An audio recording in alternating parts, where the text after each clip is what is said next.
Hello बच्चों, welcome back to DP सब classes. आज की क्लास में हम आपको क्लास 11th का एक चैप्टर करवाएंगे जिसका नाम है बैंक रिकन्सिलिएशन स्टेटमेंट। देखिए, इस चैप्टर की हम सारी वीडियोस बनाएंगे स्टार्टिंग से लेकर एंड तक की, ठीक है, और सारे टॉपिक इसमें कवर करेंगे। तो आज की क्लास में हम देखते हैं बैंक रिकन्सिलिएशन स्टेटमेंट को। देखिए, ये एक मोस्ट इम्पॉर्टेंट टॉपिक है जिसके अंदर कम से कम एक लेंथी क्वेश्चन तो आता ही आता है। ठीक है, तो समझते हैं बैंक रिकन्सिलिएशन स्टेटमेंट को क्या होता है ये। देखिए, रिकन्सिलिएशन का मतलब होता है मैचिंग। मैचिंग किसकी मैचिंग? बैंक रिकन्सिलिएशन स्टेटमेंट के अंदर हम मैचिंग करते हैं, बट किस चीज़ की करते हैं? मैचिंग करते हैं कैश बुक की और पासबुक की।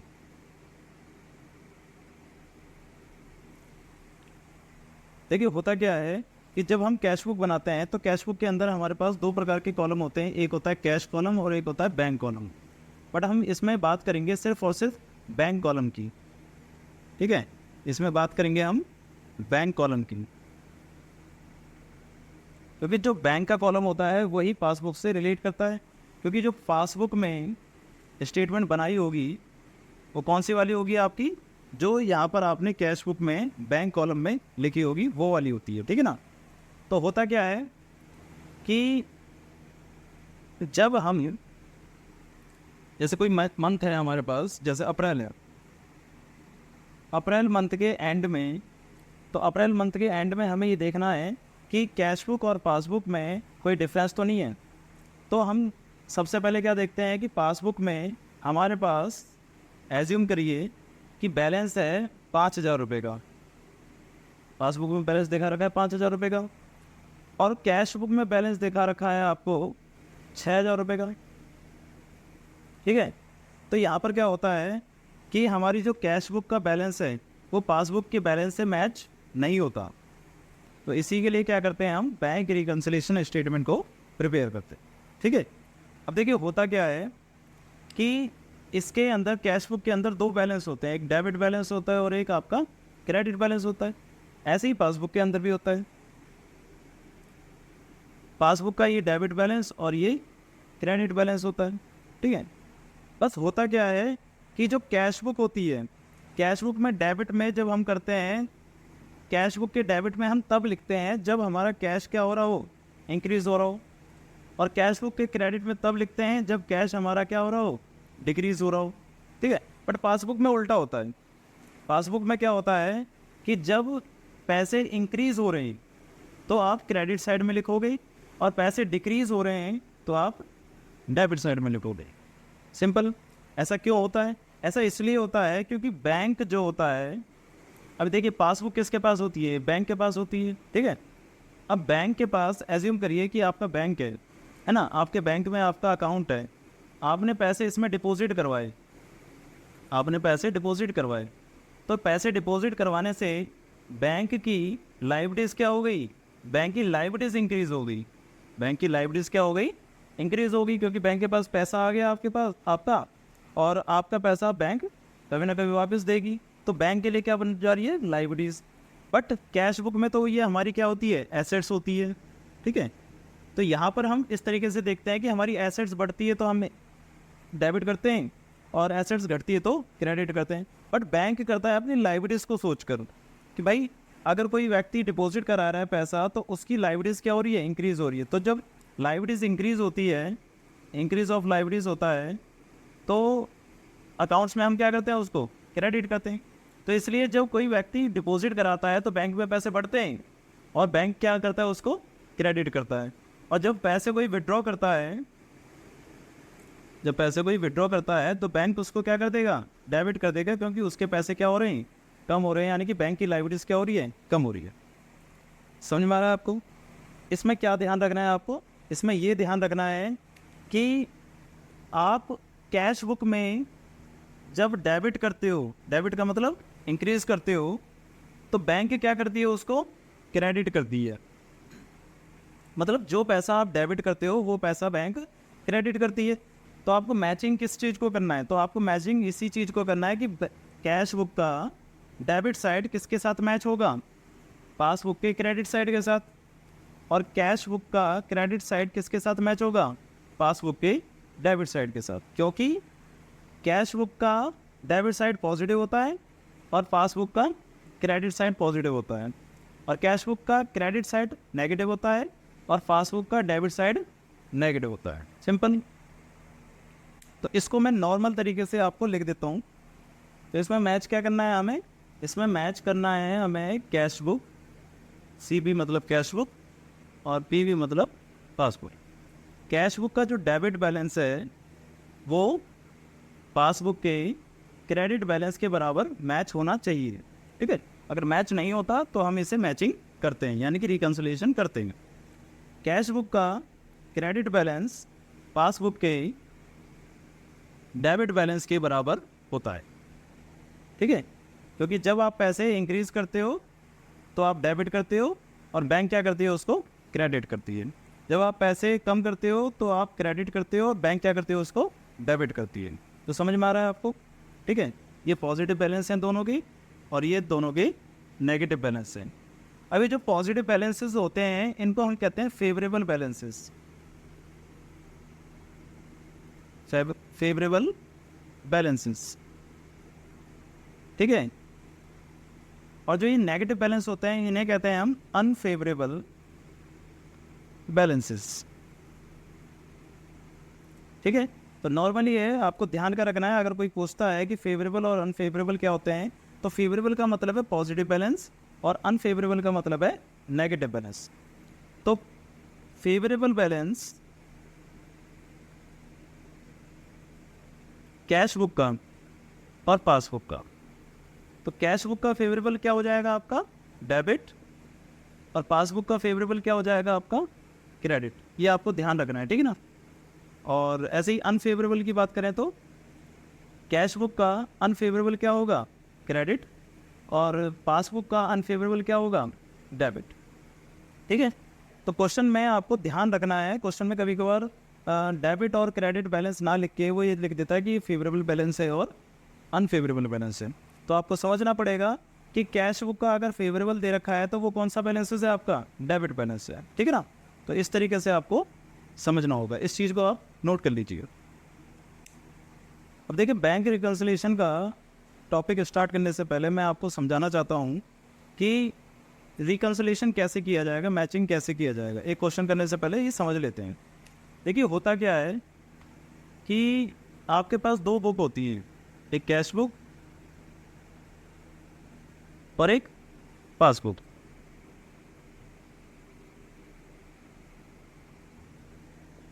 मैं आपसे एक क्वेश्चन पूछना चाहता हूं कि आप ये बताइए कि सबसे पहले आप कोई ट्रांजैक्शन को कौन सी बुक में रिकॉर्ड करोगे।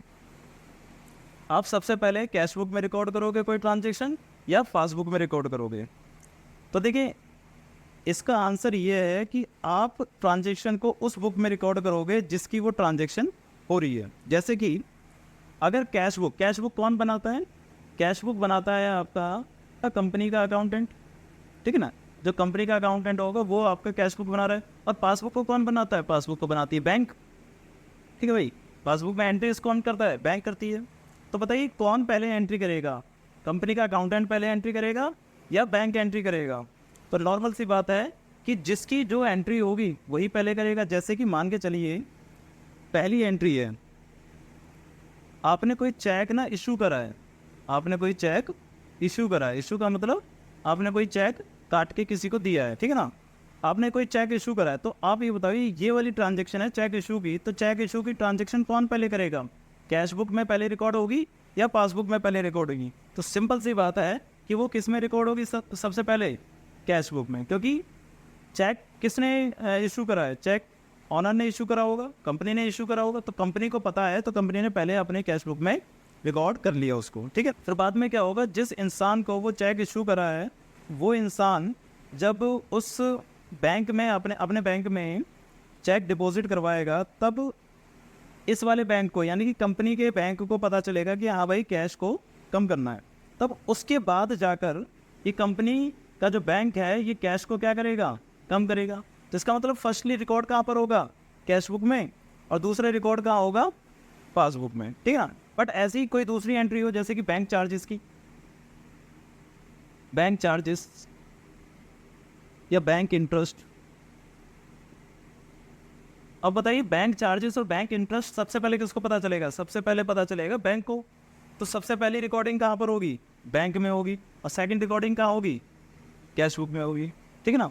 ये चीज़ मैं इसलिए समझा रहा हूँ, आपको पहले समझना पड़ेगा कि ये सबसे पहले रिकॉर्डिंग कहाँ पर हुई थी, ठीक है ना। फिर उसके अकॉर्डिंग हम उसको मैच करेंगे। समझ में आ रहा है?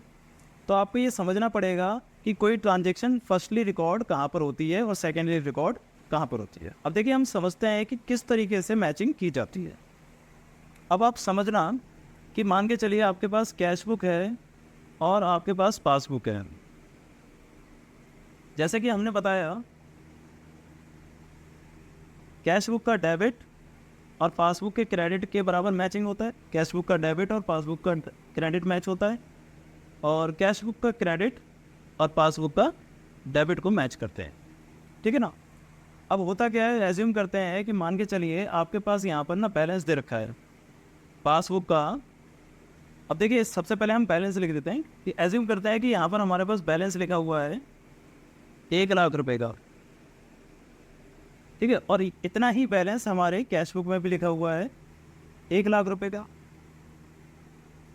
मतलब हम पहले एज्यूम करके चल रहे हैं कि दोनों हमारी बुक्स जो हैं मैच हैं पहले से ही। अब देखिए कौन सी ट्रांजेक्शन ऐसी हो सकती है जिनकी वजह से ये अनमैच होता है। अब मान के चलिए सबसे पहली ट्रांजेक्शन आ गई आपके पास कि बैंक पेड इंटरेस्ट। बैंक ने आपको इंटरेस्ट पे करा 500 रुपये का, ठीक है। But no information provided by bank. Bank ने इंटरेस्ट तो चार्ज कर दिया, कोई इन्फॉर्मेशन प्रोवाइड नहीं कराई कि हमने इंटरेस्ट को चार्ज, मतलब बैंक ने इंटरेस्ट पे तो कर दिया बट हमें कोई इन्फॉर्मेशन नहीं दी कि हमने इंटरेस्ट ऐड कर दिया उसमें। तो होगा क्या? अब बताइए सबसे पहले ये रिकॉर्डिंग कहाँ पर होगा? ये रिकॉर्डिंग होगा पासबुक में, क्योंकि ये किसकी ट्रांजेक्शन है? बैंक की ट्रांजेक्शन है। तो बैंक ने क्या करा होगा, इधर इंटरेस्ट लिख दिया होगा और दिखा दिया होगा 500 रुपये से। तो देखिए अब बैंक का बैलेंस कितना आ गया? बैंक का बैलेंस आ गया 1,05,000 रुपये। बट अगर हम उसी डेट पर दोनों को मैच करें, हम कहें कि भाई हमारे पास पासबुक में कितना बैलेंस है, हम पासबुक में देख रहे हैं कि हमारे पास है 1,05,000 रुपये, 1,05,000 रुपये, और कैश बुक में कितना बैलेंस है? 1,00,000 रुपये। तो इसका मतलब ये अनमैच हो रहा है। अब इसको मैच करना है। अब देखिए मैच कैसे करना है। मैच करने के लिए आपको कैश बुक में से और पासबुक में से कोई एक बुक को लेना पड़ेगा और उसको सही करना पड़ेगा। अब हम एज्यूम करते हैं कि हमारे पास कैश बुक है, मतलब हम चेंज जो कर सकते हैं वो किस में कर सकते हैं? कैश बुक में कर सकते हैं। तो अगर हमारे पास कैश बुक है तो हम कैश बुक में ही प्लस या माइनस कर सकते हैं। अब समझना आपने क्या करना है कि इन दोनों को मैच करना है। ज़्यादा कोई इसमें रॉकेट साइंस नहीं है, आपको बस मैच करना है। आपसे क्वेश्चन में कहा गया है कि पासबुक में 1,05,000 रुपये हैं और हमारे पास 1,00,000 हैं, तो दोनों को बराबर कैसे किया जाए? तो आप क्या कह सकते हो? आप ये कह सकते हो कि कैश बुक में भी 500 रुपये इंटरेस्ट के क्या कर दिया जाए? ऐड कर दिए जाएँ, तो ये दोनों क्या हो जाएंगे? बराबर हो जाएंगे। या तो आपसे ये कह सकते हैं कि भाई इसमें से इंटरेस्ट क्या कर दिया जाए? माइनस कर दिया जाए 500 रुपये, तो ये क्या हो जाएगा? 1,00,000 रुपये हो जाएगा। बात समझ में आ रही है? तो दोनों में से किसी को भी आप चेंज कर सकते हो, बट आप चेंज उसको करोगे जो क्वेश्चन में आपको गिवन होगा। जैसे कि अगर आपको कैश बुक दे रखी है तो कैश बुक में चेंज करोगे, और अगर आपको पासबुक दे रखी है तो आप पासबुक में चेंज करोगे। समझ में आ रहा है? एक और एंट्री समझाता हूँ मैं आपको। मान के चलिए check deposited into bank but not credited by bank. वो क्या है कि चेक डिपॉजिट तो करा दिया हमने बैंक में, बट वो चेक जो है अभी क्रेडिट नहीं हुआ। चेक डिपॉजिट कराया, हमने कहा कि भाई हमारे पास एक चेक आया है, उसको पैसे मतलब उसको डिपॉजिट कर लो और पैसे हमारे बैंक में ट्रांसफ़र कर दो। तो पैसे ट्रांसफ़र करने का मतलब क्या है, बैंक के पास पैसे क्रेडिट हो जाना, ठीक है। तो बैंक के पास पैसे बढ़ जाना। बट क्वेश्चन ये कह रहा है कि but not credited bye bank, bank ने वो पैसे अभी तक नहीं बढ़ाए। तो इसका मतलब क्या है, देखो चेक डिपॉजिट किसने करवाया है, कंपनी ने। चेक डिपॉजिट कंपनी ने करवाया, तो कंपनी ने अपनी कैश बुक में सबसे पहले रिकॉर्ड किया होगा। तो कंपनी ने कैश बुक में रिकॉर्ड कर दिया होगा, ऐड कर दिया होगा चेक, और जिसका भी नाम का होगा वो लिख दिया होगा। एज्यूम करते हैं कि ये है 10,000 रुपये का, तो 10,000 का चेक कंपनी ने क्या कर दिया होगा, उसमें ऐड कर दिया होगा अपनी कैश बुक में। बट जब बैंक ने उसको क्रेडिट नहीं किया तो बैंक पासबुक में कोई ट्रांजेक्शन नहीं हुई होगी। अब ट्रांजेक्शन नहीं हुई, इसका टोटल अमाउंट हो गया 1,10,500 रुपये, और इसमें 1,05,000 रुपये। अब हमें क्या करना है, हमारे पास कैश बुक है, हमारे पास क्या गिवन है, कैश बुक गिवन है। तो अब इन दोनों को हमें क्या करना है, सही करना है। तो सही करने के लिए हम क्या कर सकते हैं कि कैश बुक में से क्या कर देंगे, कैश बुक में इस 10,000 रुपये को क्या कर देंगे, हम माइनस कर देंगे, और क्या ट्रांजेक्शन लिख देंगे, यही ट्रांजेक्शन को लिख के माइनस कर देंगे। बट फॉर्मेट ये नहीं होता, अभी मैं फॉर्मेट बताऊंगा, बट मैं आपको समझा रहा हूँ कि करना क्या क्या होता है इसमें। तो आपको समझ में आ रहा होगा कि अगर आपके पास कोई अमाउंट दे रखा है तो वो रिकॉर्ड होगा पासबुक में, बट वो रिकॉर्ड नहीं होगा कैश बुक में। तो इन दोनों को क्या करना होगा, मैच करना होगा। या तो कोई ट्रांजेक्शन कैश बुक में रिकॉर्ड होगी और पासबुक में रिकॉर्ड नहीं होगी, और उस ट्रांजेक्शन को हमें क्या करना है, मैच करना है, ठीक है। अब देखिए हम एक क्वेश्चन करते हैं और आपको समझाते हैं कि किस तरीके से इसका फॉर्मेट बनता है और किस तरीके से इसको करते हैं। देखिए क्वेश्चन को करते समय सबसे पहले आपको ध्यान रखना है कि आपको कौन सा बैलेंस दे रखा है, फेवरेबल या अनफेवरेबल, ठीक है ना। फेवरेबल मतलब पॉजिटिव बैलेंस और अनफेवरेबल मतलब नेगेटिव बैलेंस। क्वेश्चन नंबर 1 कह रहा है, रिमझिम limited maintain a current account with the state bank of India. On 31 March 2010 the bank column of its cash book show a debit balance of 1,54,300. However, the bank statement show a difference balance as on that date. The following were the reason for the difference. मतलब bank statement के द्वारा कुछ difference आया है और वो reason, वो differences कुछ इस प्रकार से। तो पहली चीज़ आपको इसमें समझ में आई कि आपको क्वेश्चन में दे रखा है डेबिट बैलेंस ऑफ 1,54,300, और ये किस चीज़ का है, ये the bank column of cash book. जैसे कि हमने बताया था कि कैश बुक का कौन सा कॉलम देखेंगे हम, बैंक कॉलम। तो कैश बुक का बैंक कॉलम आपको दे रखा है और कैश बुक का बैलेंस दे रखा है आपको कितना, 1,54,300 रुपये, ठीक है। अब इसको किस तरीके से रिकॉर्ड करना है, आपको सबसे पहले एक फॉर्मेट बनाना है पर्टिकुलर डिटेल अमाउंट का, ठीक है। अब देखिए कैसे करना है। सबसे पहले आपको जो बैलेंस दे रखा है वो क्या दे रखा है, कैश बुक का बैलेंस दे रखा है, और कितना दे रखा है आपको, 1,54,300 रुपये। और कौन सा बैलेंस है आपका, फेवरेबल या अनफेवरेबल, फेवरेबल, क्योंकि ये पॉजिटिव बैलेंस है। क्वेश्चन में खुद कह रखा है पहले से कि डेबिट बैलेंस है।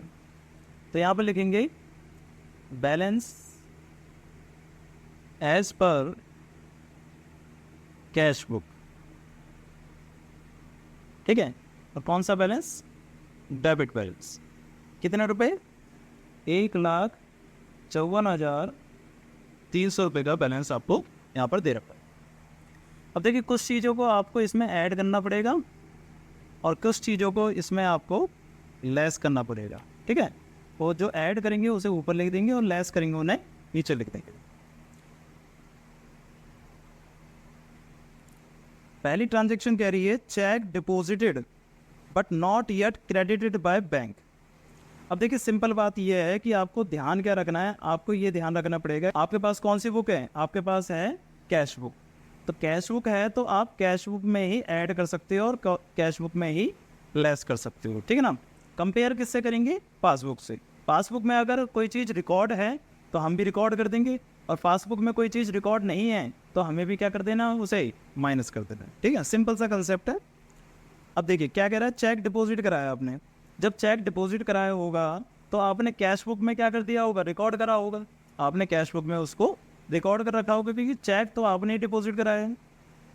But not yet credited by bank, उसे बैंक ने क्रेडिट नहीं करा है। मतलब तो होगा क्या कि आपको तो कंपेयर करके दोनों को बराबर करना है, आपको सही या गलत से कोई मतलब नहीं है, आपको बस कंपेयर करना है और मैच करना है।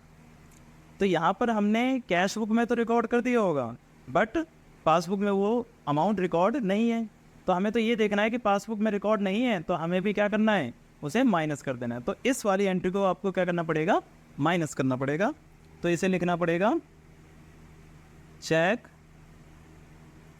Deposited but not credited.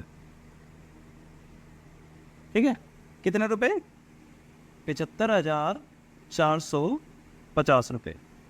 समझ में आ रहा है, क्योंकि ये अमाउंट कैश बुक में तो ऐड था, बट पासबुक में इसे रिकॉर्ड नहीं किया, ऐड नहीं किया, तो हमने इसमें भी क्या कर दिया, लेस कर दिया। ठीक है, अगली एंट्री है cheque issue but not yet presented for payment. Cheque issue कराया आपने, आपने चेक को काट दिया है, आपने चेक को काटा है। तो चेक को काटा है तो आपने क्या करा होगा, अपनी कैश बुक को बढ़ाया होगा या घटाया होगा। देखिए फर्स्टली रिकॉर्ड कहाँ पर होगा, पासबुक में या कैश बुक में, ये फर्स्टली रिकॉर्ड होगा कैश बुक में, क्योंकि हमने करी है ट्रांजेक्शन, यानी कि कंपनी ने करी है ट्रांजेक्शन। तो कंपनी अगर ट्रांजेक्शन करती है तो सबसे पहले वो कंपनी उसको रिकॉर्ड कर रही है। तो कंपनी ने क्या करा होगा, कंपनी ने कैश बुक को कम कर दिया होगा, यानी कि कैश बुक को क्रेडिट कर दिया होगा, कम कर दिया। अब हुआ क्या है, but not presented for payment, वो अभी तक पेमेंट के लिए प्रेजेंट नहीं हुआ। अगर पेमेंट के लिए प्रेजेंट नहीं हुआ तो आप समझना, सामने जो पासबुक है, कैश बुक में तो आपने कम कर दिया, बट पासबुक अभी भी क्या होगी, ज़्यादा, क्योंकि पासबुक ने उसमें कम नहीं करा। तो जब पासबुक में कम नहीं हुआ और हमारे बुक में कम हो चुका है, तो दोनों को बराबर कैसे किया जाएगा।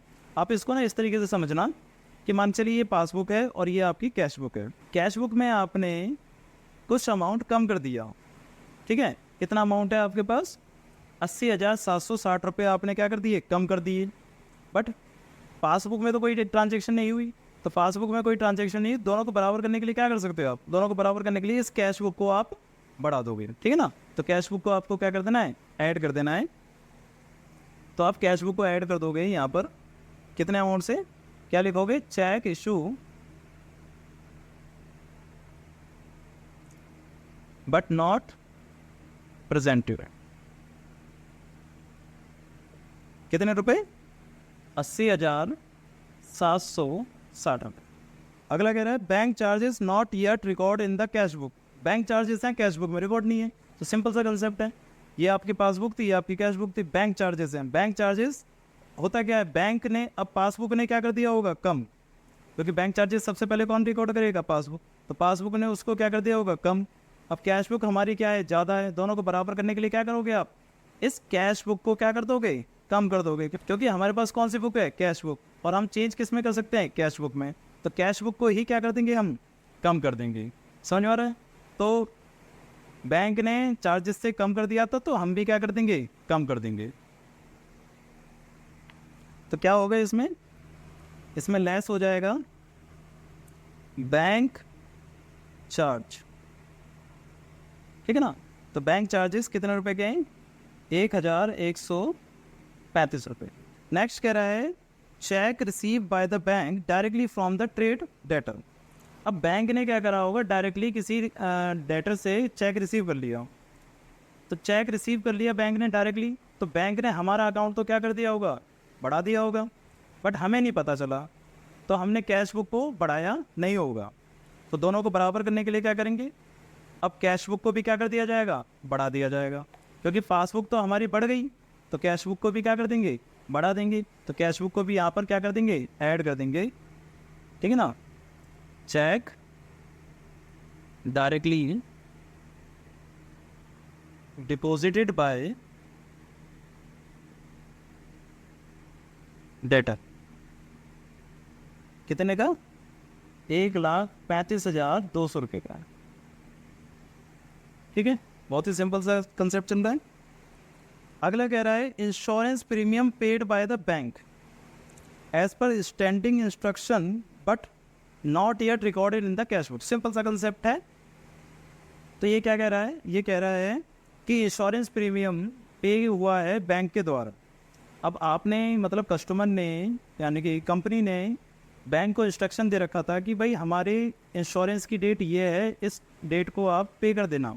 यानी कि जैसे कोई टाइम ड्यूरेशन दे दिया जाता है कि 10 तारीख से लेकर 15 तारीख के बीच में हमारा ये इंश्योरेंस पे होना है, तो आप 10 से 15 के बीच में इंश्योरेंस को पे कर देना। बट उसकी इन्फॉर्मेशन कंपनी को नहीं पता चली और बैंक ने उसके पैसे को डिडक्ट कर दिया, माइनस कर दिया। अब बैंक ने तो कम कर दिया, माइनस कर दिया, बट वो पैसा हमने कैश बुक में अभी माइनस नहीं किया। तो दोनों को बराबर करने के लिए क्या करेंगे, कैश बुक में से भी क्या कर देंगे, माइनस कर देंगे, क्योंकि हमारे पास कौन सी बुक है, कैश बुक। तो कैश बुक में भी क्या कर देंगे, माइनस कर दिया जाएगा। Insurance premium paid bye bank, bank के द्वारा इंश्योरेंस प्रीमियम पे किया गया है 15,400 रुपये। ठीक है। नेक्स्ट क्या कह रहा है, dividend collected by bank but not yet record in the cash book. आपको डिविडेंड मिला है तो उस डिविडेंड को कैश बुक में रिकॉर्ड नहीं किया, बट पासबुक में रिकॉर्ड कर दिया गया है। क्योंकि डिविडेंड क्या होता है, देखिए जैसे आप किसी कंपनी के शेयर्स खरीदते हैं तो कंपनी उन शेयर्स के रिटर्न में आपको कुछ पैसे देती है, जैसे हम इंटरेस्ट कह सकते हैं, बट वो इंटरेस्ट नाम से ना जानकर डिविडेंड नाम से जाना जाता है। ठीक है ना। तो जो डिविडेंड हमारे बैंक में ऐड हो चुका है तो डायरेक्टली बैंक में चला जाता है वो पैसा, तो बैंक में तो ऐड हो गया, बट वो पैसा हमने कैश बुक में ऐड नहीं किया। तो दोनों को बराबर करने के लिए क्या करेंगे, बैंक में वो पैसा ऐड हो चुका है तो कैश बुक में भी क्या कर देंगे, ऐड कर देंगे। ठीक है ना। तो इस पैसे को यहाँ पर ऐड कर दिया जाएगा कैश बुक में। तो डिविडेंड कलेक्टेड बाय बैंक, ठीक है, कितने रुपए का है ये डिविडेंड आपका, 1000 रुपीज़ का। ठीक है। अब क्या करना है आपको, अब आपको जितना भी ऐड वाला अमाउंट है उसको ऐड करना है और जितना भी लेस वाला अमाउंट है उसे भी ऐड कर यहाँ पर लिखना है। मतलब दोनों अमाउंट को ऐड कर टोटल अमाउंट लिख देना है। जैसे कि इन तीनों को ऐड करेंगे हम, जैसे कि इन तीनों को ऐड करते हैं, 80,760 रुपये प्लस 1,35,200 रुपये प्लस 1,000, तो ये आया आपका 2,16,960 रुपये। तो 2,16,960 रुपये आपको क्या करना है, ऐड करना है। तो इस वाले अमाउंट में इस वाले अमाउंट को ऐड कर देना है। 2,16,960 में इस अमाउंट को आप ऐड कर देंगे 1,54,300, तो ये आपके पास आएगा 3,71,260। ठीक है। और फिर ये तीनों अमाउंट इसमें से क्या करने हैं, माइनस करने हैं।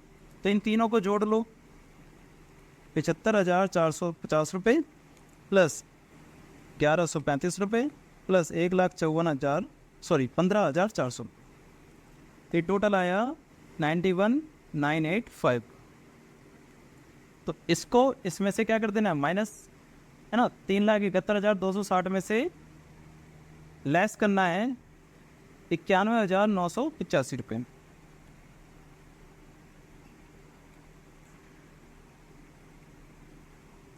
तो यह आ गया आपके पास 279,275,